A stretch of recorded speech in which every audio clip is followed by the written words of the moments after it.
درود بر همداستانی‌های عزیز. با نام و یاد پروردگارم. جلسه 0 از رویداد آنلاین سیر عشق. خیلی خوشحال هستیم. بنده محمد فرجادی، مشاور ارشد مؤسسه همداستان و سایر همکارانم که خدمتگزاران شما هستیم. امیدوارم که قدردان اعتماد شما به مجموعه آموزشی مشاوره‌ای همداستان باشیم و یک وبینار بسیار دلانگیز، تعاملی و پر از مطالب مفید و کاربردی و حتما محتوای تخصصی در اختیار شما همداستان‌های عزیزمون بگذاریم. همونطوری که مطلع هستید، همداستان تخصص و رسالت خودش آموزش سواد زندگی است. البته مفهوم سواد زندگی یک مفهوم بسیار گسترده است، اما زندگی را ما در کجا می آموزیم؟ زندگی را ما در رابطه می آموزیم. رابطه اونجایی است که نیاز بنیادین عشق، توانایی ارضا شدن رو پیدا میکنه. در واقع روابط انسانی مشخصه بزرگشون عاشق شدنه. خب بریم سراغ این که خیلی سریع و صمیمانه با هم صحبت کنیم که قراره در این وبینار که شما در جلسه 0 دو دسته هستید. دسته اول افرادی هستید که همراه قبیله همداستان در فصل 4 و پایانی سیر عشق شدید و ثبت نام‌های خودتون رو تمام کردید و در واقع این جلسه برای شما اولین جلسه آموزشی سیر عشق خواهد بود.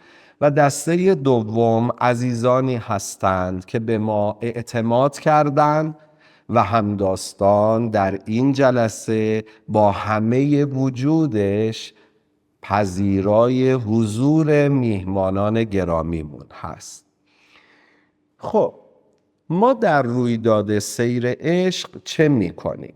اگر که شما جزء اهالی همداستان باشید، میدونید که همداستان آموزش سواد زندگی رو از طریق کتاب‌ها دنبال میکنه. کتاب‌ها همشون خواندنی نیستن. هر کتابی که چاپ میشه حتی با زرق و برق‌های آنچنانی و عنوان‌های دهن پر کن میتونن بعضی هاشون اتلاف عمر ما رو به دنبال داشته باشن. همداستان یک تیم حرفه‌ای درجه 1 داره که شما بهش اعتماد میکنید. کتاب‌ها زیر نظر تیم علمی و متخصص همداستان انتخاب میشن. کتاب‌ها مورد ارزیابی قرار میگیرن و تنها کتاب‌هایی از فیلترهای دقیق و سختگیرانه همداستان عبور میکنن که مبانی علمی واضح و روشن و استاندارد داشته باشند. سیر عشق که کتابی است بسیار نازنین، پر از محتواهای علمی، نوشته فیلسوف زندگی جناب آلن دو باتن، یکی از کتابهایی است که تیم تخصصی همداستان در یک برنامه طولانی مدت برای آموزش سواد عاطفی تحت عنوان دستور زبان عشق برای فصل اول خودش برگزید. در واقع ما رفتیم به سراغ سیر عشق و در محضر درس فیلسوف زندگی آقای دو باتن نشستیم و آموختیم که عاشق شدن از چه جریان‌هایی عبور میکنه و سرنوشت زندگی عاشقانه بین یک مرد و زن با فراز و نشیب‌های فراوان خودش از چه مسیل‌ها، از چه گرداب‌ها و رهگذرهای دشواری عبور میکنه. دوباتن با نگاه معتدل به انسان و پذیرش انسان همان است که هست، یک نگاه دقیق به زندگی عاشقانه داره. شما وقتی که در کتاب سیر عشق دوباتن به دنبال ماجراهای آقای ربیع و خانم کریستن میاید که در واقع قهرمانهای داستان عاشقانه سیر عشق هستند، باور کنید هر جمله از نوشته دوباتن رو میخونید میگید وای خدای من نکنه من هم. بله، همه ما انسان هستیم. عشق همونطوری که دوباتن در فصلهای پایانی از قول روان درمان ربیع و کریستن خانم فرنبرن میگه یک موضوع واحد میان همه انسان هاست. در واقع اونچه که بین آقای ربیع و خانم کریستن میگذره همون چیزی است که بین همه آقایون و همه خانم ها که وارد رابطه عاطفی و جنسی میشوند میگذره. اینجاست که دوباتن برای اینکه پاسخ بده چرا ما عاشق میشویم اما عاشق نمیمانیم و چرا ما نمیتوانیم بعد از دردسرهای عشق از عشقمون مراقبت کنیم، سراغ یک نظریه درمانی در زمینه روحیات عاطفی آدم‌ها که در دوره کودکی ایجاد میشه میره و با اطلاعات دقیقی که درباره اون نظریه علمی داره رمان رو به فصلهای خیانت و فصلهای گذار از خیانت و درمان و بازگشت به افسانه عشق میرسونه. در واقع دوباتن به این باوره که خیانت سوای از این که یک مقوله در فلسفه اخلاق و اخلاق کاربردی هست، بیایم بهش یک نگاهی بکنیم. آیا ما ذاتاً افرادی هستیم که خائن هستیم؟ دوباتن در این باوره که نگاه به خیانت میتواند یک نگاه باشه مثل نگاه پزشکان به وجود بیماری ها. مگر شما می توانید وقتی از بدن انسان صحبت می کنید درباره بدنی صحبت کنید که هیچ وقت بیمار نمی شود؟ خیر، هرگز. شما نمیتونید اگر درباره بدن انسان صحبت میکنید درباره بدن انسانی صحبت کنید که هیچ وقت بیمار نمیشه. اگر من انسان هستم، بدن من در معرض اتفاقاتی قرار میگیره که یکی از اون اتفاقات میتونه برای بدن من بیماری باشه. پس دوباتن میگه امکان وقوع خیانت هست.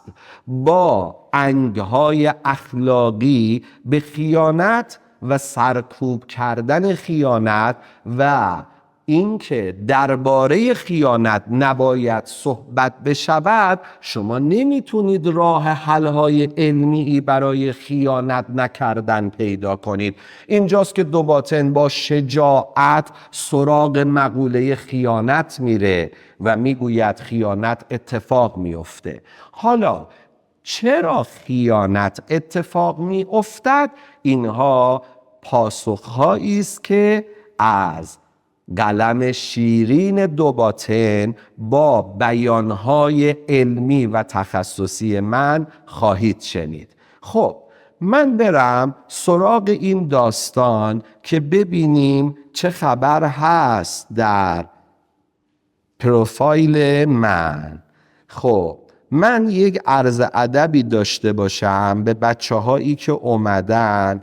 همه شماها برای من گرامی هستین. من نگاه کنم اکانت هایی که نام کاربری داره و ببینم که خب بعضی از اکانت ها مشخص هست خانم هستن، بعضی از اکانت ها مشخص هست آقا هستن. ببینیم که چقدر بچه ها به ما پیوستن، چقدر نام های آشنا دارم میبینم. درود بر همه همداستانی های وفادار. همداستانی های وفادار ما، حواستون باشه وقتی میاید، چون ما در یک مسئولیت اجتماعی هستیم، دست 2 تا 5 نفر دیگران بگیرید و با خودتون به قبیله همداستان بیارید. ما هم خوشحالیم از اینی که شما رو میبینیم. بر نام اعظم او توکل میکنیم که او سرچشمه آگاهی، سرچشمه خرد، سرچشمه روشنایی و نام اعظم او نام آرام بخش جان هاست. ما هم توکل بر آن نام اعظمش میکنیم. بریم سراغ کتاب سیر عشق. امیدوارم که کتاب سیر عشق رو تهیه کرده باشید و کتاب سیر عشق رو داشته باشید. نسخه ای که ما در اختیارمون هست این نسخه است. ما متاسفیم از اینکه این کتاب با ترجمه نارسا و نامناسبی در اختیار پارسی زبانان قرار گرفته، اما با تخصصی که من در اختیار شما قرار میدم، نارسایی های متن پارسی سنجیده شده با نسخه انگلیسی و من در تدریس های حضوری خودم همواره مراجعه ای به متن اصلی کتاب سیر عشق دارم. روی کتاب رو میخوام براتون توضیح بدم. اگر که تا کنون سیر عشق همداستان را دنبال نکردید، حتما بهتون پیشنهاد میکنم فایل های صوتی فصل اول، فصل دوم و فصل سوم سیر عشق رو با ادمین همداستان ارتباط بگیرید و تهیه کنید. ببینید توصیه من میتواند در منظر یک ناآگاه یک توصیه فروشنده باشد، خدای ناکرده، اما از منظر یک فرهیخته آگاه میتواند توصیه یک متخصص دلسوز باشد. من محمد فرجادی میدانم که در کنار سیر عشق دو باطن همداستان به صورت منحصر به فرد در تمامی ایران، من با جهان علم کاری ندارم، ادعای من در ایرانه، توانسته شرحی تخصصی بر کتاب سیر عشق دو باطن دوباره بگوید و ثبت کنه. شما وقتی وارد فصل اول و فصل دوم و فصل سوم سیر عشق میشید، حتما این اعتماد رو داشته باشید که اطلاعاتی در حد بیش از 400 جلسه زوج درمانی و حتی جلسات مشاوره فردی در اختیارتون خواهد قرار گرفت. روی کتاب سیر عشق نوشته شده. وقتی که سیر عشق رو میشنویم انگار که ما میخوایم مسافرت کنیم، اما واقعیت اینه ما میخواهیم در منزلهای مختلف عشق گذار کنیم.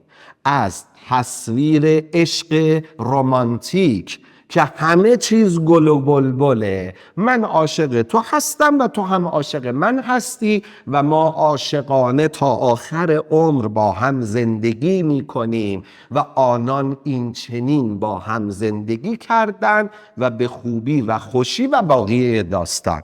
دو باطن میگه اینجوری نیست. شما وقتی که عاشق همدیگه میشید دلایلی دارد که شما احساس عشق میکنید. بعد از مدتی شما چون انسان هستید مانند همه انسانها گذار از عشق میکنید. اون نگاه خام و ناپختتون به عشق در گذار از عشق رمانتیک تبدیل به یک نگاه واقعی میشه. اونجاست که شما میفهمید چقدر حتی بدون حضور فرزندانتون چالش‌های گلوگیر و نفسگیر خواهید داشت و اونجاست که شما متوجه میشید وقتی دردانه‌های نازنین به دنیا می آیند زندگی ما دچار زلزله‌های 6 رشته‌ای میشه. چقدر میتونه شغل و نوسانات اقتصادی عشق ما رو تغییر بده. دوستان چقدر تأثیر دارند، اما همه اینها نمیتواند اون نگاه حاکم و نگاه سنگین میراث عاطفی که ما از کودکی با خودمون وارد زندگی مشترک میکنیم رو نفی کنه. اینجاست که دوباتن میاد قصه ربیع و کریستن رو برای ما میگوید از پس تمام مشکلات و به یک جایی میرسد که آقای ربیع بالاخره مرتکب خیانت میشود. حال من و شما در همداستان میخواهیم بخوانیم داستان خیانت ربیع رو. اگر که کتاب دارید و امیدوارم که حتما کتاب همراهتون باشه، میخوام فصل تمایلات ناسازگار رو براتون بخونم. عادت من اینه که کتاب رو برای شما خوانش میکنم، نکات مهم رو با بچه‌های همداستان هایلایت میکنیم، در ارتباطش توضیحات علمی و مفصل و کاربردی خواهید شنید و من در کنار شما تا تجربیات علمی خودم رو بهتون هدیه کنم. اولین چیزی که ربیع میخواهد امنیت هست. خب اگر کتاب مقابلتونه آیا مارکر در اختیار دارید یا ندارید؟ لطفاً واژه امنیت رو هایلایت کنید. ببینید کتاب رو برمیگردونیم، میایم در ارتباط با امنیت با هم صحبت میکنیم. دوباتن در اینجا میخواد به ما بگه آنتی خیانت چیست؟ ما چطور میتونیم یک رابطه ضد خیانت تشکیل بدیم؟ اما قبل از اینی که بیاد بگه آنتی خیانت چیست، میخواد بیاد بگه خیانت در چه بستری اتفاق میفته. ببینید خیانت در درون ما اتفاق میفته. خیانت از منظر دوباتن و سواد عاطفی که به ما آموزش میده در بیرون اتفاق نمیفته. این چقدر خوشگلتر از اون هست، این نمیتونه سبب خیانت باشه. آره او دلپذیرتر و مصفاتره، این نمیتونه دلیل موجهی برای خیانت باشه و خیانت به دلیل اتفاقاتی که در تمایلات درونی ما میفته. آیا با من یادداشت میکنید یا یادداشت نمیکنید؟ نکنه تعاملتون رو از دست بدید، در یک کلاس قرار دارید. خیانت در تمایلات درونی ماست که اتفاق میفته. اینجاست که دوباتن در فصل تمایلات ناسازگار میخواد بگه نمی شود هم خدا را خواست هم خرما را.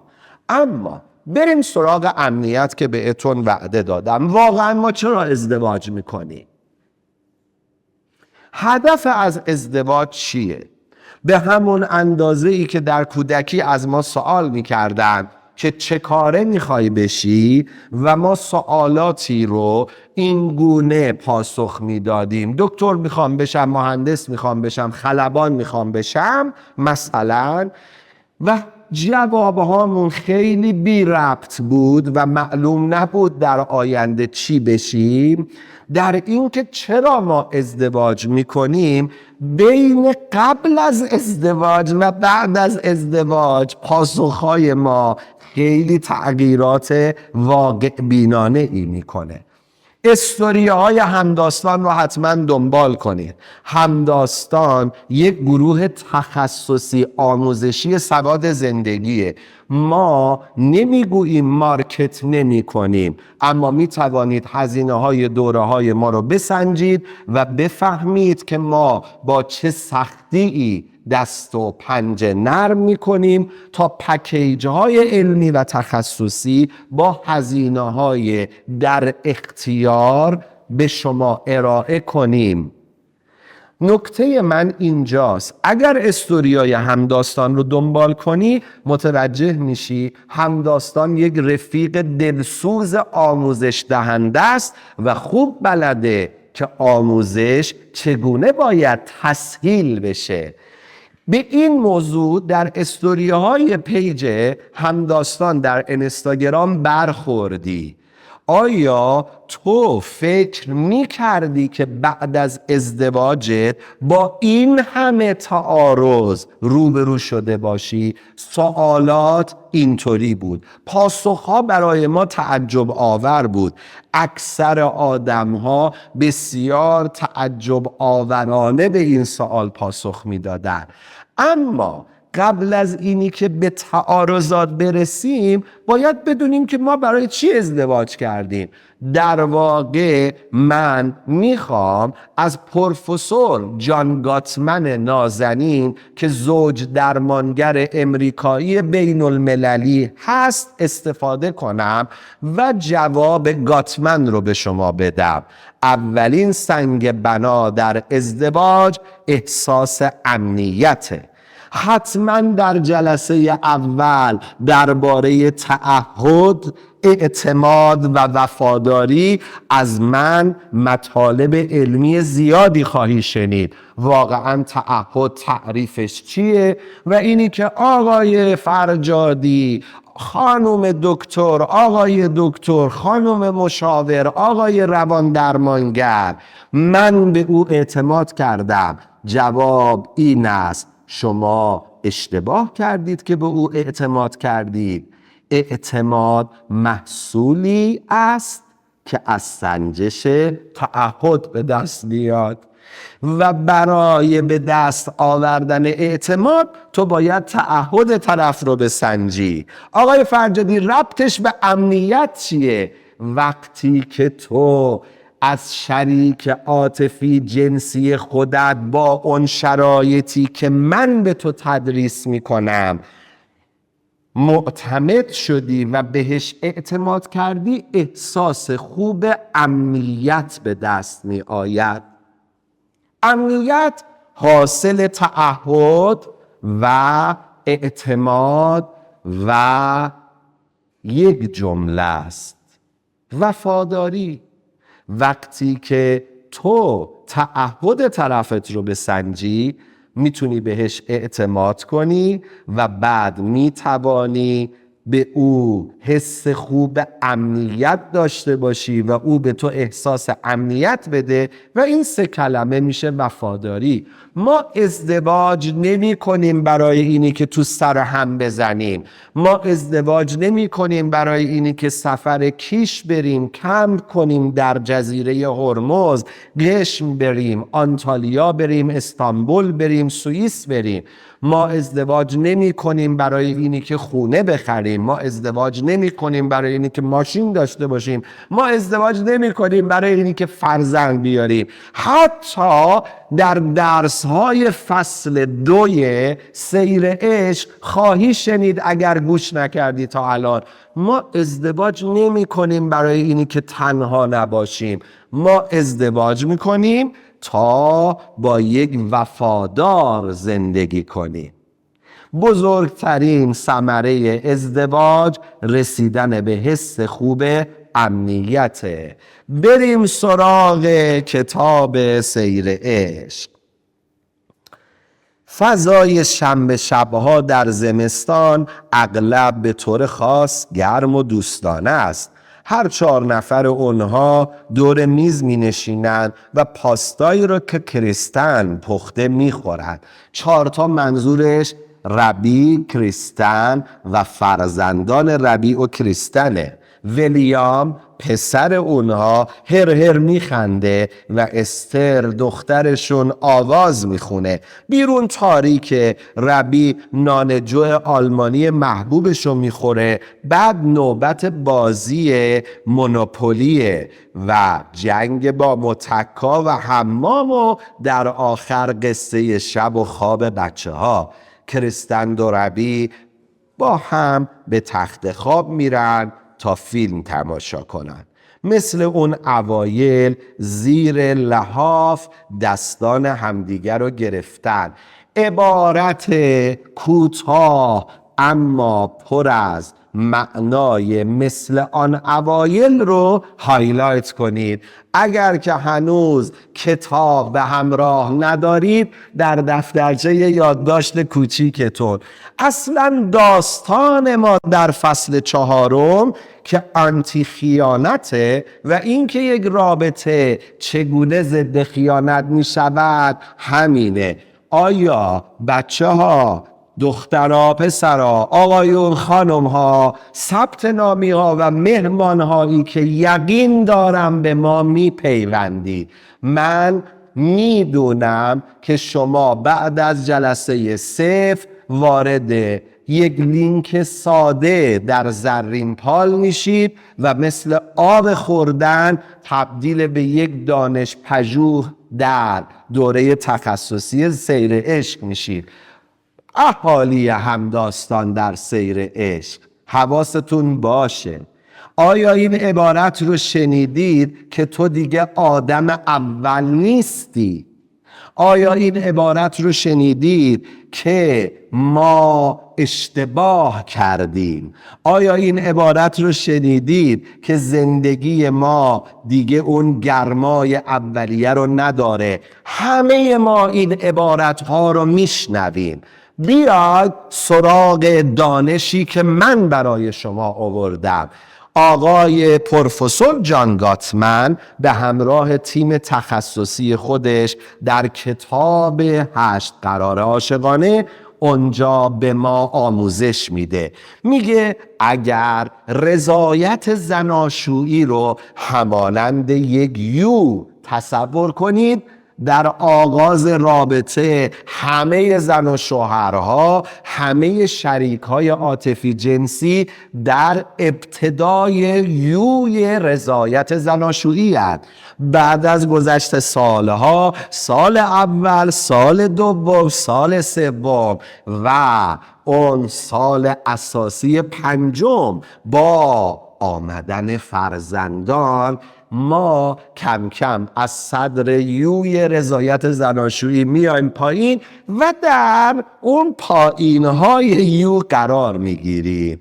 از شما چه پنهون، اکثر ماهایی که خودمون رو پشت دکاپوز زندگی من خیلی خوبه، من از همسرم راضی هستم قرار داریم، خودمون میدونیم که داخلمون خودمون رو کشته، بیرون مردم رو. ما که میدونیم در کجا یوع زناشویی، رضایت زناشویی قرار گرفتیم. حواستون باشه. اونجاست که گاتمن میگه اگر تو در کف یوع زناشویی قرار گرفتی، یعنی ابراز تأسفات از اوایل زیاد میشه، حتی در مشاجراتتون همدیگر رو متهم میکنید به فریب دادن، به فریب خوردن، به نیرنگ. حتی همدیگر رو متهم میکنید به بیوفایی. میدونید چرا؟ چون همه چیز مثل اوائل نیست. بیا پیش من و 2 باطن تا بدونیم چی میشه که همیشه مثل اوائل نیست. درود بر همه 130 نفری که در این آنلاین پرشور سیر عشق اومدید. شهامت آموزش دیدن خودتون رو دارید تمرین میکنید. بر همه شماها درود. برگردیم سراغ عبارت مثل آن اوایل. به همتون ارادت دارم، بر همتون عشق می‌ورزم. برای ایران ما اینجا هستیم و ما امید داریم تا با نور آگاهی و سرور زیر سایه این آسمان در این سرزمین مادری وطن را دوباره بسازیم. به امید خانه هایی که خیانت درش وجود نخواهد داشت، به امید داشتن فرزندانی که آینده سازان این وطنند، اما این وطن با بیسوادی به جایی نمیرسد. اهالی همداستان، براتون میخوام کتاب بخونم. مثل آن اوایل زیر لحاف دستان همدیگر را گرفتن. میخوایم تعامل کنیم. ما در جلسات حضوری یک عبارتی رو داریم از بچه ها که با موفقیت تونستیم در همداستان مادر که در مشهد وجود داره و به زودی زود همداستان در تهران، در اصفهان، در شیراز و گیلان خواهد اومد. ما توانسته ایم مردان رو وارد میدان آموزش کنیم. این قهرمانان خجول، این مردان خجالتی. ما اونجا از زن و مردها، زن و شوهرها سوال میکنیم که باز هم براتون بگم یا کتاب بخونم. اینجا ازتون سوال میکنم بچه ها، آیا هنوز براتون از علم و تخصص بگم یا کتاب بخونم؟ 3، 2، 1 ببینیم چه کار میکنیم.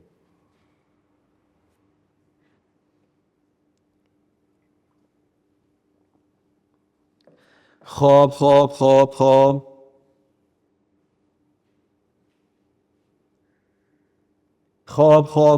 بگیم.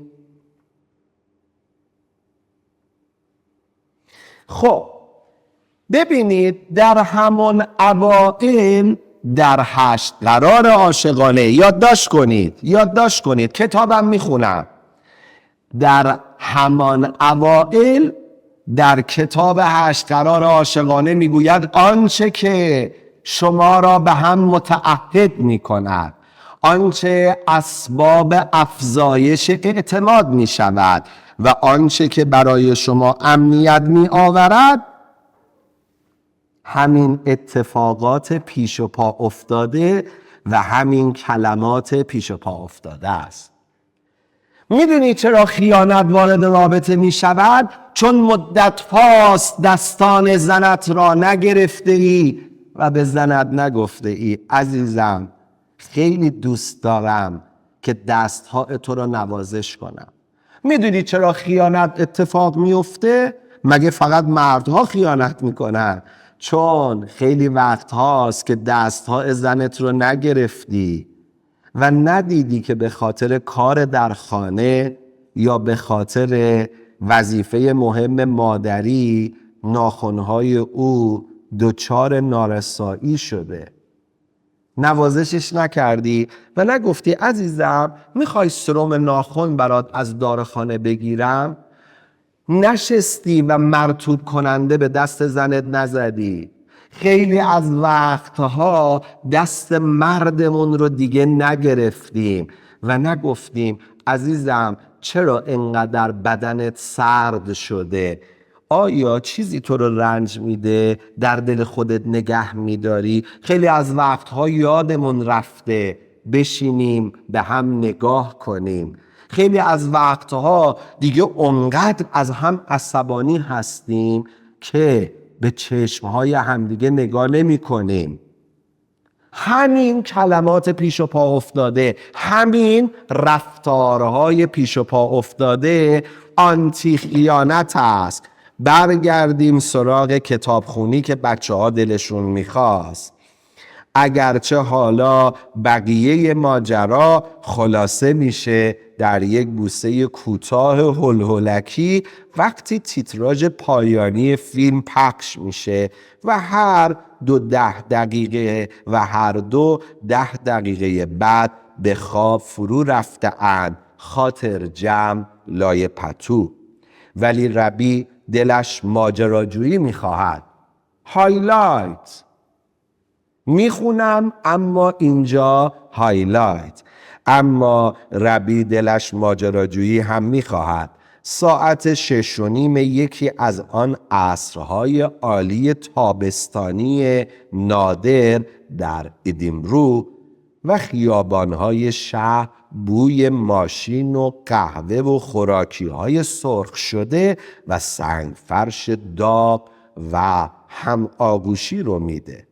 پیاده روها پر از آدم‌هاییه که پیراهن‌های طرحدار نخی و شلوار جین آزاد پوشیدن. آدم‌های عاقل و فهمیده به سمت خانه‌هایشان می‌روند. هایلایت.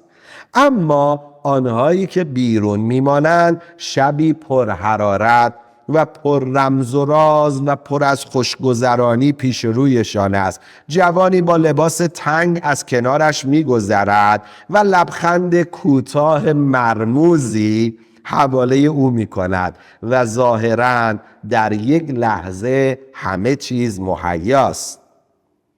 در ساعات آتی مردم به کافه ها و دیسکوها می روند، داد می زنند و صدایشان از پس موسیقی تپنده شنیده می شود. سرمست از الکل و آدرنالین در تاریکی در آغوش غریبه ای جای می گیرند. هایلایت، آغوش غریبه ای. ربی اما باید 15 دقیقه دیگر خانه باشد تا حمام بچه ها را شروع کند. برگردیم دوباره توضیح بدیم و بریم در بریک تایم و چای بنوشید، دمنوش بنوشید، مرور کنید، اجازه بدید تأمل کنید، حرفهای فرجادی در درونتون ته‌نشین بشه.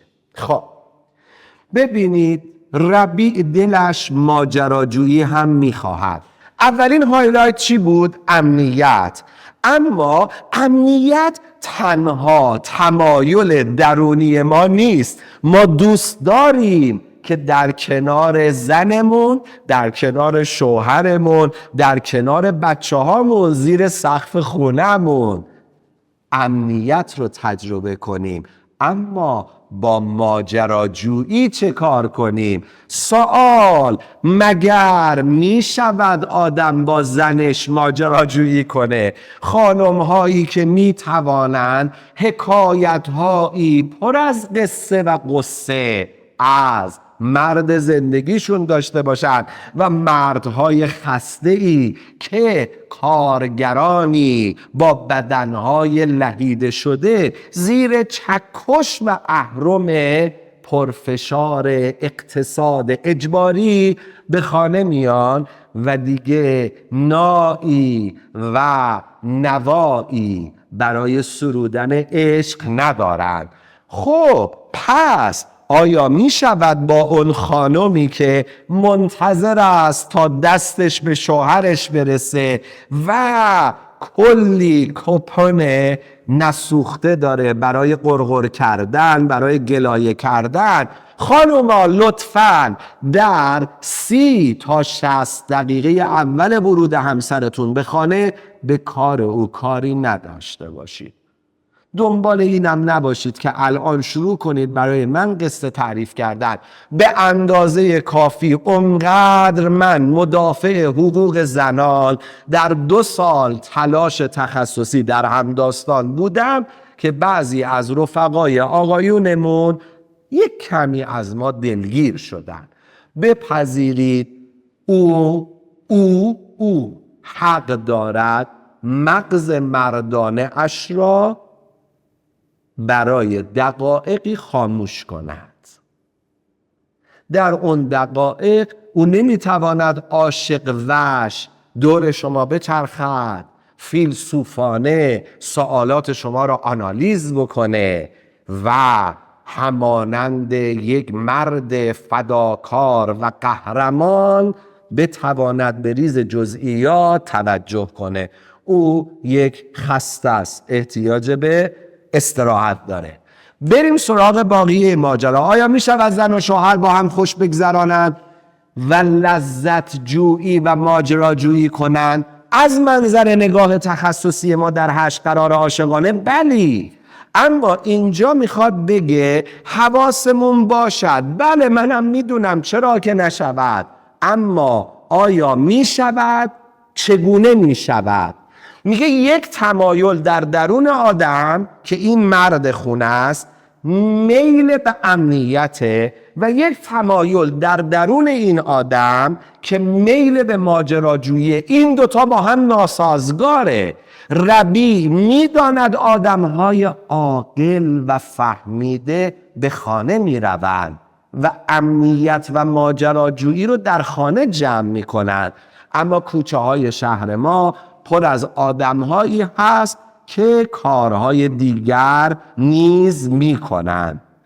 در هر نطفه خیانت تعارض بین نیاز امنیت و نیاز به ماجراجویی و لذتجویی وجود دارد. هورمون‌ها خائن را ناجوان مردانه یاری میکنند. شبکه هورمونی مغز فرد خائن رو ناجوان مردانه یاری میکنه. این یاری به معنایی نیست که ما خیانت رو داریم توجیه یا صورتی شویی میکنیم. به این معناست که اون مغز تحت تأثیر هورمون میتواند در مسیر خیانت سقوط کنه.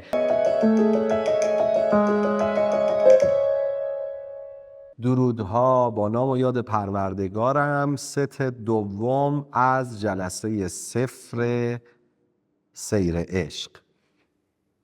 داریم چه میکنیم در سیر عشق؟ ما از لابلای روایتی که دوباتن از زندگی آقای ربیع خان و خانم کریستین که صاحب 2 فرزند هستند یک نگاه جامع علمی و زوج درمانی داریم به این که چه می شود یک زندگی در گذار عشق مبتلا به خیانت میشه و در واقع در فصل 4 سیر عشق که معروف شده به بازگشت به افسانه عشق یا رابطه خودمون رو چگونه آنتی خیانت یا ضد خیانت کنیم داریم با هم گفتگو میکنیم. در جلسه 0 هستید. یک سری از دوستان ما هستند که ثبت نامی هستند و ما افتخار میکنیم به اعتماد اونها و یک سری از دوستان ما مهمان ما هستند و من مطمئنم که اونها با رفتن در لینک ثبت نام و حتی اگر با یک لینک ساده به مشکلاتی برخوردید، پشتیبان‌های پیگیر و توانمند و متخصص همداستان شما رو یاری می‌کنند برای اینکه در جلسه اول سیر عشق هم آموز باشیم با هم. صفحه 192 رو دارم میخونم. چه هایلایت کردیم؟ نیاز به امنیت یک نیاز و تمایل در درون ماست که نیاز به ماجراجویی یا لذتجویی یا اشتیاق یا شهوتخواهی یا غریزه، هر کدوم از اینها رو که دوست داری میتونی نام ببری، میتواند 2 تمایل متعارض با یکدیگر رو برای ما فراهم کنه. جامعه به قول پروفسور ویلیام گلاسر فقید همواره بیرون از خانواده هستند آدم‌هایی که ما را دعوت می‌کنند به سکس‌های خارج از چارچوب، ما را دعوت می‌کنند به الکل، ما را دعوت می‌کنند به ماریجوانا، ما را دعوت می‌کنند به قماربازی. جامعه دائما در حال دعوته. گفتم خیانت محصول حضور عوامل بیرونی مطلقاً نیست، بلکه خیانت در تمایلات درونی ما آغاز می شود. اونجایی که من در زندگی خانوادگی، در زندگی زناشویی، اونجایی که من رابطه قانونی با این خانم یا این آقا ندارم، اما یه رابطه عاطفی جنسی متعهدانه داریم و فعلا ازدواج نکردیم، چه می شود که در مرارت‌های زندگی مشترک، در اون جاهایی که به روی یکدیگر فشار می آوریم، فیل یاد هندوستان می کند. دو باطن می گوید این که ما در بیرون آدمهایی رو می بینیم که تن به زندگی متعهدانه و ازدواج نداده اند. استاپ کنید، کاغذها و قلمها در اختیارتون هست یا نه؟ از منظر نگاه برگزیده تخصصی همداستان، تنها شکل یک رابطه عاطفی جنسی ایمن ازدواج است. این یکی است که دو ندارد. در جلسه اول یا دوم سیر عشق خواهید خوند و من در کنارتونم. اگر در جمع شما آدم‌هایی هست که در رابطه عاطفی و جنسی بی فرجام قرار دارید، باید بدونید این رابطه معلق در منظومه شمسی باید در مدار ازدواج قرار بگیره.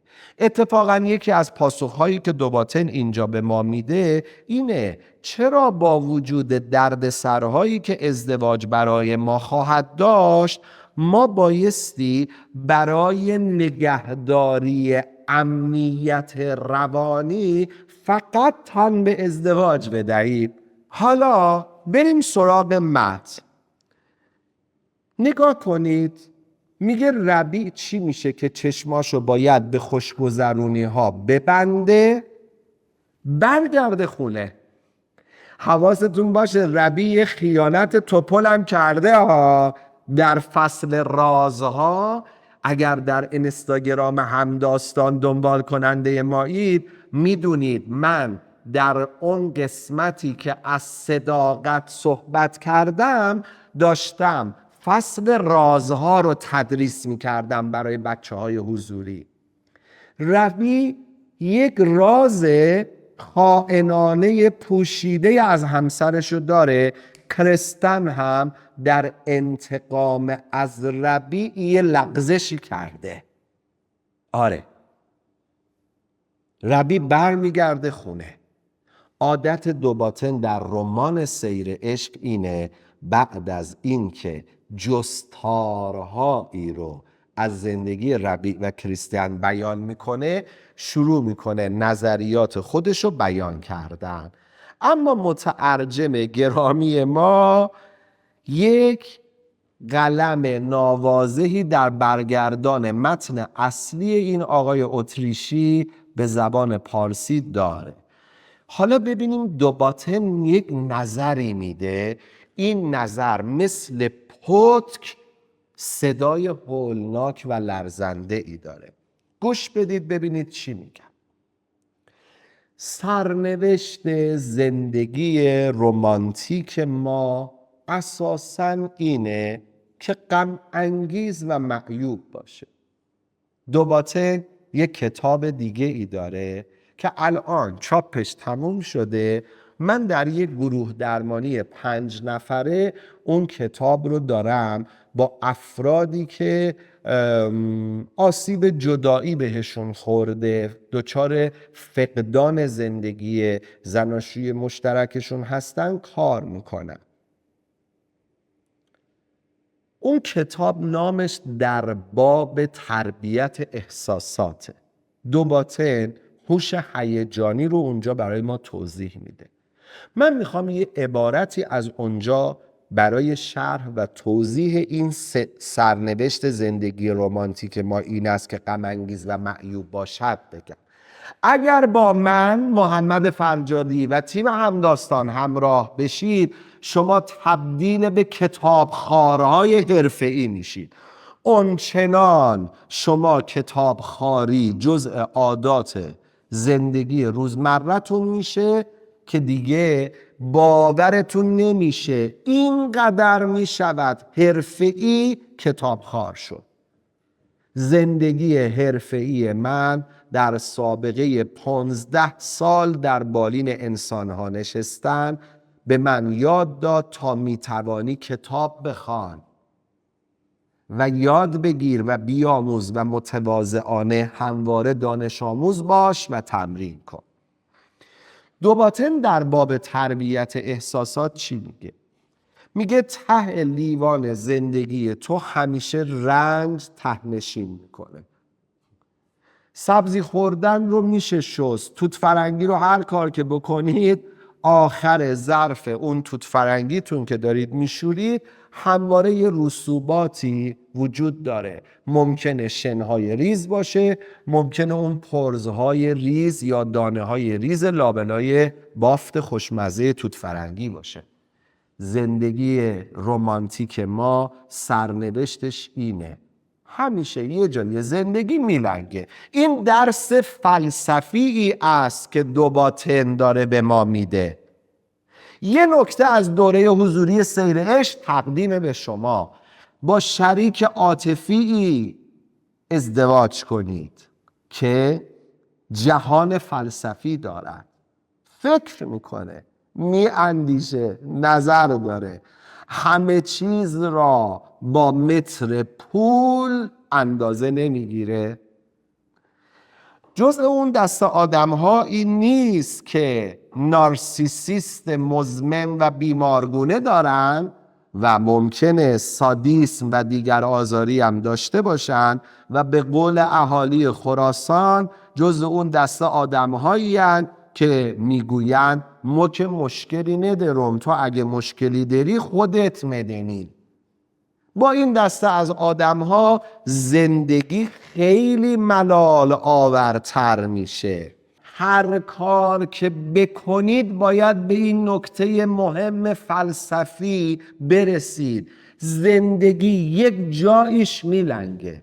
یکی از دلایلی که باعث این میشه که خیانت کنیم از نظر جان گاتمن در کتاب پرمحتوای 8 قرار عاشقانه که میتونید دوره آفلاینش رو هم تهیه کنید و هم داستان حرفه‌ای روش کار کرده، اینه: همیشه تو امکان مقایسه کردن زن و شوهرت رو داری، اما باید مثل آلیس در سرزمین عجایب جفت پا در میدان همین زندگی که داری میکنی خودت رو بندازی و وارد این زندگی بشی.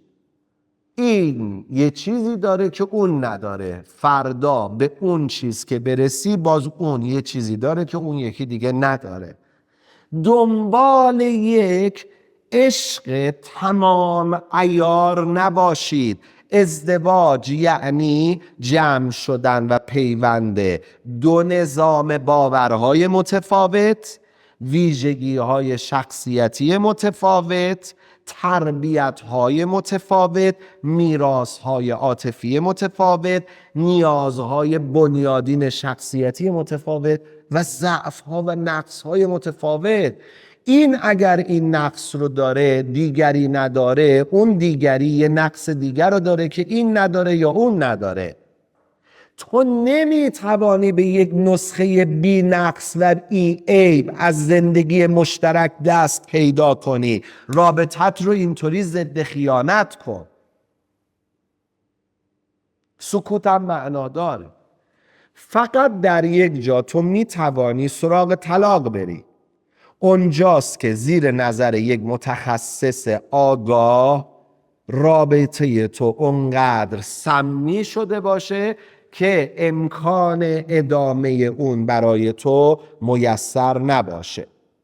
حالا چرا واقعا سرنوشت زندگی ما انسان‌ها همواره غم انگیزه و یک جایش میلنگه؟ چرا که ما انسان‌ها موجوداتی هستیم با دو تمایل اساسی که کاملاً در دو جهت مخالف از هم ما را به سوی خود میکشانند. چرا ما نمیتونیم لیوان رضایت را بنوشیم؟ چون وجود ما عصاره ای از دو تمایل اساسیه. تمایل اساسی یعنی نیازهای بنیادین، یعنی در ما وجود داره، با وجود داشتنش نباید بجنگیم، باید از هوش هیجانی استفاده کنیم. حاشیه کتاب در صفحه 192 در پاراگراف دوم بنویس هوش هیجانی رو یاد بگیرم. همداستان یک کمپینی داره که در اون کمپین الفبای عاشقی وجود داره. در الفبای عاشقی تو با هوش هیجانی آشنا میشی. الان نقدن بنویس هوش هیجانی. هوش هیجانی 15 پارامتر داره بچه ها. در این 15 پارامتر که مهارت‌های قابل یادگیری و افزایش و کاهشه، یعنی هوش هیجانی تو افزایش پیدا میکنه، هوش هیجانی من و تو کاهش پیدا میکنه. خب حواسمون باشه یک پارامتر در هوش هیجانی وجود داره که به تو میگه چقدر قدرت داری.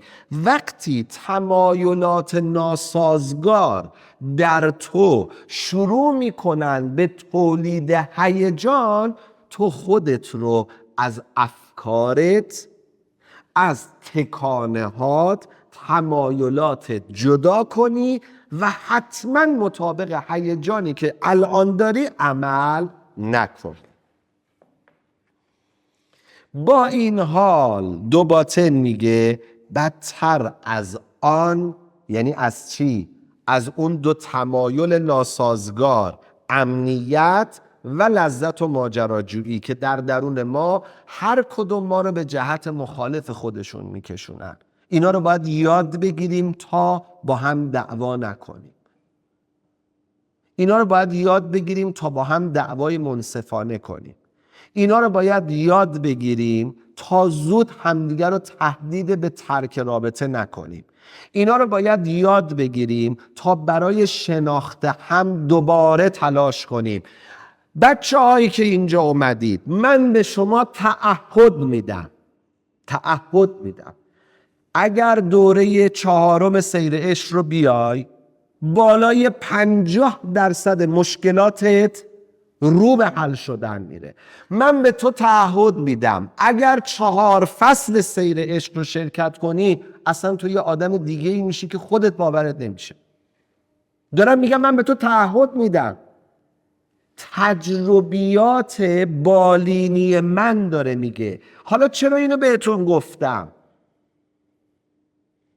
برای این که ما به همین خاطر هاست که با هم نمیسازیم، به همین خاطر هاست که از دست هم دیگه دل خوریم، به همین خاطر هاست که دعواهای غیر منصفانه میکنیم، به هم آسیب میزنیم، هم رو درک نمی کنیم. چون از یه طرف میخوام امنیت داشته باشم، از یه طرف هزینه عشقم رو پرداخت نمی کنم. بخونم براتون. چه چیزی بدتر از وجود این دو تمایله؟ میدونی؟ دو باطن میگه. یک، امتناع، یعنی عدم پذیرش، آرمانگرایانه، میگه من همیشه حقم، من درست میگم. یک تمایل امتناعی آرمانگرایانه از پذیرش و تحمل اختلاف عقیده. رابطه خود را چگونه آنتی خیانت کنیم؟ اختلافات عمیق شده و عفونی رو چگونه درمان کنیم؟ آقا جون، خانم عزیز، برو به سمت شکاکیت هیجانی. من و تو در 50% میدان حقیقت ممکنه ایستاده باشیم. برو به سمت پذیرش مسئولیت. ببین چقدر از مسئولیت یک اتفاق بین این زن و شوهر که داریم بررسی میکنیم متعلق به توست. از یه طرف ما تمایلات ناسازگار داریم، از یه طرف یک امتناع آرمانگرایانه یعنی چی؟ یعنی من همیشه بر حقم نسبت به پذیرش اختلافات و طرف مخالف داریم.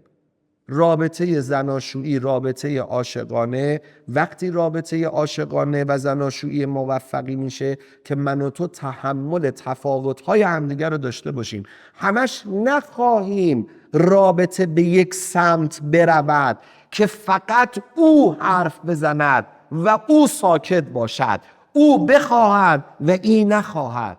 آقای فرجادی ما همه اینا رو میدونیم. راهکار دو باطن در فصلهای بعد به تو میگه میراث عاطفیت یا سبک‌های دلبستگیت چون ناایمن و آسیب خورده است اجازه پذیرش طرف مقابلت رو بهت نمیده. چرا ما در رابطه اینقدر زیاده خواهیم؟ به خاطر سبک‌های دلبستگی آسیب خورده. جوابش الان من مختصر دادم. چگونه می شود درست کنیم رابطمون رو؟ بپذیری که تو از یه مامان بابایی به دنیا اومدی، در یه خانواده‌ای بزرگ شدی، در یه خونه‌ای رشد کردی، او از یه مامان بابایی متولد شده، در یه خانواده‌ای بزرگ شده، رشد کرده، در محیط‌های مختلف رفتین، مدارس مختلف، فامیل مختلف، عموی مختلف، عمه مختلف، دایی مختلف، خاله مختلف، یکی دختر برادر داره خواهر نداره، یکی پسر برادر نداره خواهر نداره، سبک‌های جنسیتی ولادتی متفاوت، دو تا میراث عاطفی متفاوتیم. ما ضربه خوردیم. احساس امنیت در کنار احساس لذت جویی و ماجراجویی با میراث‌های عاطفیمون در اینی که من چطور آرام میشوم ارتباط داره. این آقا باید داد بکشه ولی بیمارگونه. اون خانم دائما باید زخم زبان بزنه ولی بیمارگونه. اون داد کشیدن و زخم زبان زدن به دلیل اینه که هر دوتا مضطربن و خودشون حالیشون نیست که مضطربن. و البته چه چیزی داستان رو بدتر میکنه؟ امید واهی ما به این که بی هیچ هزینه ای، لطفاً بی هیچ هزینه ای را هایلایت کنید، کار داریم باش. ممکنه عقاید ما دو نفر با همدیگه منطبق بشه. خیر، برای اینی که ما بتونیم در کنار هم بسازیم لازم نیست بسوزیم، لازم خرج کنیم، سرمایه گذاری کنیم. اینی که تو اینجا اومدی و نشستی داری سرمایه گذاری میکنی برای زندگیت. من مطمئنم اگر شما فرزند داری و فرزند 6 تا 12 ساله داری و میای سر آموزش میشینی، تو به جامعه فرزند بهتری رو هدیه میدی. لازم نیست برای با هم ساختن با هم بسوزیم یا یکی بسوزه. لازمه برای با هم ساختن هزینه کنیم، تلاش کنیم. انطباق عقاید حاصل پذیرش اختلافاته. برای پذیرش اختلافات باید هزینه کرد. رابطه بدون هزینه اصلاً در بیرون وجود نداره. و حواست باشه، من بعداً تو جلسات میگم خیال نکن هزینه یعنی بیای سر زنت داد بزنی که میدونی من بیرون دارم چی کار میکنم. و لازم نیست سر شوهرمون داد بکشیم که مگر من غیر از کلفتی دورت جون، غیر از کلفتی تو این خونه کار دیگه ای میکنم. اینا هزینه نیست. هزینه یعنی پذیرش این که در عین آن که زندگی خرج دارد، زندگی کار کردن میخواد. مادری اصلاً آسون نیست. باید حوصله داشته باشیم، با هم دیگه قرار بذاریم بریم بیرون حرف بزنیم. باید حوصله داشته باشیم سر همدیگه داد نزنیم، در لحظه و موقعیت موضوع رو دنبال نکنیم، بریم بشینیم با درمانگر صحبت کنیم. اینا همه هزینه است. هزینه یعنی یاد بگیریم 2 نفری بیرون بریم. هزینه کردن یعنی اینی که یاد بگیریم مسافرت‌های کم خرج تر بریم. هزینه یعنی یاد بگیریم ماجراجویی رو وارد سبک روتین زندگیمون کنیم. هزینه یعنی اینی که دوباره درباره هم کنجکاوی کنیم. اینا یعنی هزینه کردن. خود به خود وقتی برای زندگیمون و عشقمون هزینه میکنیم ما آدم‌های بهتری میشیم. نیازی نیست که عوض کنیم زندگیمون رو. بچه‌ها 3 تا نکته. زندگی آدما همیشه خالی از رنج و خالی از عیب نیست. یکی از اون چیزایی که زندگی رو رنجناک میکنه اینه که تو یا باید آزادی رو بگیری یا باید امنیت رو بگیری. من اصلا نمیپذیرم بعضی از آقایون به خانم‌ها میگن که آره حالا من مثلا یه دوستایی هم دارم، اینا دوست اجتماعی منن، اما من فقط تو رو دوست دارم. این فریب. اول تو خودتو فریب میدی. تو یا با اینی یا با اونایی.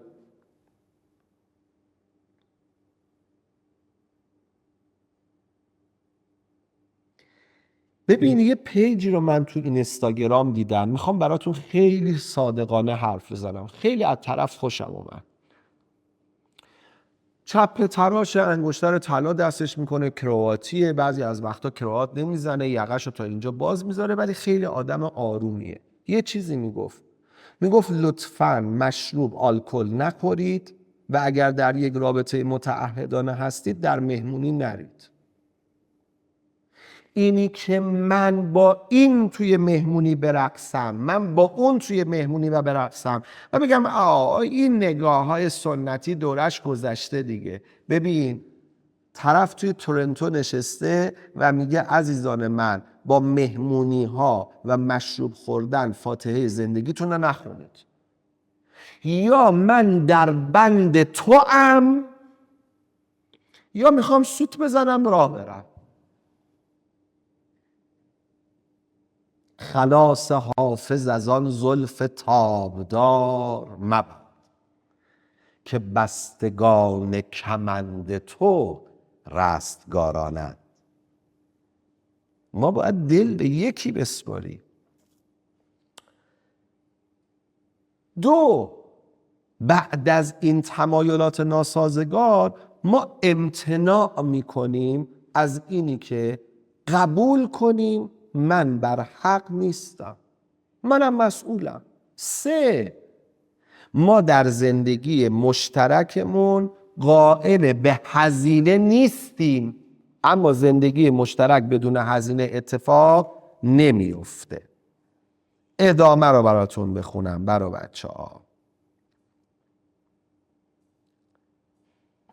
این که شاید آدم بیدبند و بار برای رهایی از تنهایی و آشفتگی با ماجراجویی زندگی می کند، یا اینکه رمانتیک های متعهد ممکن است هم آغوشی را با مهربانی ترکیب کنند و احساسات شدید را با روزمرگی. 1-2 خط بخونم باهاتون حرف بزنم پایان جلسه 0، چون یه رو تقریبا با هم حرف میزنیم و تعامل میکنیم.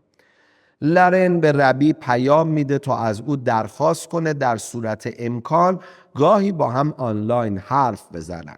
لارن میخواد صدای ربیع رو بشنوه. البته چه بهتر که چهرهش رو دوباره ببینه. پیام فرستادن کافی نیست. لارن اون خانومی هست که با آقای ربیع مخفیانه در ارتباطه. خب اینجا پایان جلسه 0 در سیر عشق. من به همه شما توصیه میکنم که اگر ثبت نام نکردید، حتی اگر مشکلات مالی دارید برای ثبت نامتون، در عین اینی که باور من اینه اون هزینه ای که حتی برای شما ممکنه سنگین باشه، برای ما هزینه واقعی سیر عشق نیست. این باور ماست. در باور من تعداد این جلسات قیمت گذاریش برای یک مجموعه که اینقدر روانشناس داره، کارگردان داره، لوازم داره و دانشی که من در اختیار شما قرار میدم صادقانه بین 5 تا 7 میلیون تومان. اینی که ما داریم برای شما این مبلغ رو میگیریم بخشش رسالت اجتماعی من و تیم همداستان.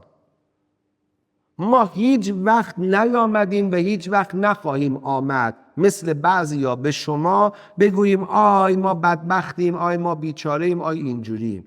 اما باور کنید ما مشکلات بسیار زیادی داریم که هر روز امیدوارانه روزمون رو به پایان میبریم و به قول رفیق همداستانیمون توکل به نام اعظمش میکنیم و با امیدواری دوباره میایم قفل در همداستان رو باز میکنیم و عشق رو آغاز میکنیم.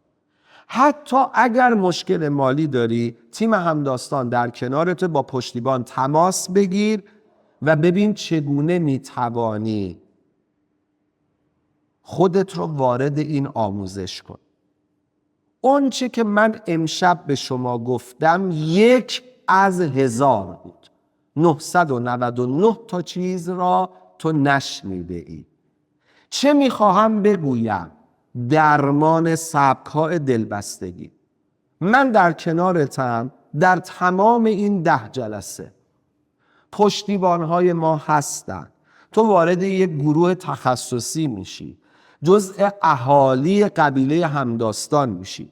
امکان ارتباط با من رو پیدا میکنی. حتی میتونی به من وایس بفرستی و کلینیک همدل در کنار توست. همکاران و شاگردان برجسته و دقیق من زیر نظر من و خود من خدمتگزار تو هستیم.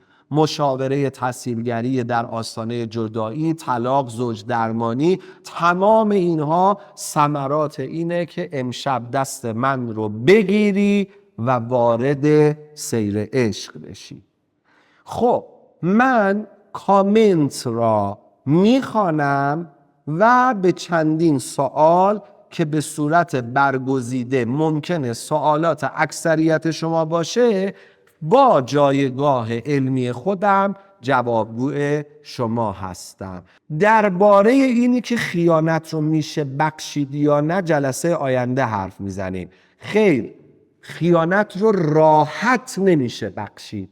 حتما در جلسه اول راجع به نوع رفتار بعد از مشاهده خیانت صحبت میکنیم. خیال نکنید من گروگان میگیرم. من مدرسم، متن تدریسی دارم. ما به این باوریم که خانم یا آقای مهمان، از نوع سوالتون مشخص، اکانتتون که نام کاربری نداره خانم هستید. اگر آقایی فرضی یا همسر شما وارد چنین خروج از مرزهایی میشه، بهتره بدونه که داره اول پایه های اعتماد و تعهدش رو سست میکنه. نه، اینطوری نیست.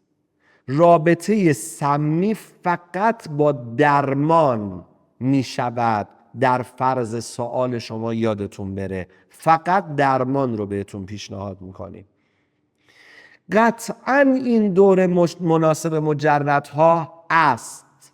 تمام.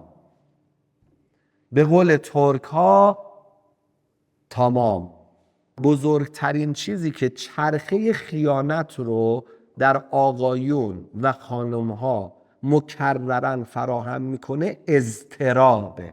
فرد خائن به دنبال امنیته، اما امنیتش رو بیمارگونه دنبال میکنه. خانم ساناز، ما به شما افتخار میکنیم که الان در دوره تجرد هستید و دارید آموزش میبینید. لطفاً فصل اول و دوم و سوم رو به تدریج با تخفیف هایی که پشتیبان همداستان در اختیارتون ممکنه قرار بده دریافت کنید. بعد اونجا ببینید چه اطلاعات بی‌نظیری به شما مجرد در فصل اول و دوم و سوم سیر عشق داده میشه. کسی که دچار اعتیادهای رفتاریه، اعتیاد رفتاری 6 قمر داره. قمر منظومه‌ای که اقمار دورش میگه: sex, work, food, gambling. کسی که سایرش هم هست، چون به این قماربازی یا شرط بندی رسیدیم دارم بهتون میگم، کسی که این موضوع رو داره او یه فرد مضطرب، اضطراب درمان نشده داره. اول باید مدیکال تراپی بشه، دارو درمانی بشه. در قدم دوم باید از یه متخصص خدمات روان درمانی استفاده کنه، وگرنه نمیتونه اعتیاد رفتاریشو کنار بذاره. این سوال خیلی مهمه. اگر احساس میکنید که فرد در رابطه گذشته خودش مونده یا به گذشته کسی که الان شما دیگه اون گذشته رو ترک کردید و طرف دائما گیر میده، حتما باید درمانگر بیاد وسط. حتما. پیشنهاد محمد فرجادی بهتون اینه که رابطتون رو 1 سانت عمیق‌تر از اون چیزی که هست الان نکنید. راجع به رابطه های قبلی طرف مقابل چقدر باید بدونیم در فصل رازها خواهم گفت. میپذیرم اکانت مهربان که کسی که از ازدواج قبلی خودش بچه داره خواه ناخواه در رابطه گذشتش درگیره، اما هایی داره که باید اولا قبل از ازدواج بهش فکر میکردی، دوما باید با درمانگر صحبت کنی. گوش کنید. در چنین شرایطی توصیه فرجادی به شما زندگی 3 تا 5 ساله زیر نظر درمانگر. از اصفهان بسیار ما همداستانی های خوبی داریم. سلام بر اصفهان و پل خواجو و 33 پل و از همیشه زاینده رود. سلام بر اصفهان، اصفهان نازنین، اصفهان زیبا. خب منتظر بازخوردهای مثبت یا منفی شما هستم. باور کنید ما عاشق این نیستیم که دائما بگن شماها خوبید، درست کار انجام میدید، اینجوری اونجوری. ما عاشق این هستیم که بدونیم مسئولیتمون رو باید چطور انجام بدیم. پس ما رو بی بهره از بازخوردهای خودتون نکنید. کامنت برای ما بذارید، کامنت ها رو ما میخونیم. تیم پشتیبان اونور دوربین شلوغ پلوغه، حتما جوابگوان. 3 نفر آدم نشستن تند و تند دارن تایپ میکنن. لینک زرین پال برای شما گذاشته شده، حتما برید ثبت نام کنید. دم همگیتون گرم، به امید اینی که یک رویداد آنلاین 300-400 نفره در ایران بتر کنیم. همه شما را به جان جانان و جان جهان می سپارم. فرجادی هستم. اینجا استدیو همداستان، تخصص ما آموزش سواد زندگی است. بدرود.